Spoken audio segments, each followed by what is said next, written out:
תעלו והצליחו, תכסחו אותם כמה שיותר, שלא נשים מהם זכר, שלא לא הם, לא אמא שלהם, לא הילדה שלהם, לא התינוקות שלהם, אסור להם לחיות לחיות האלה. יקומו כל הערבים בארץ נגדנו, ואז לא תהיה ברירה מי יסלו נשק ירה בהם. אתה יש לך שכן ערבי, אתה לא תחכה שהוא יבוא אליך הביתה, תיכנס אליו הביתה ותירה בו. תכנס בהם לפני שיפעילו את הטילים שלהם. אל תחכה שיגיעו ותקח את כיפת הברזל.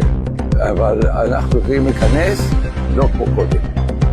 להרוס ולהתקדם, להרוס ולהתקדם. עם תותחים, עם הפצצות, להרוס בית ולהיכנס הלאה. להרוס עוד בית ולהיכנס.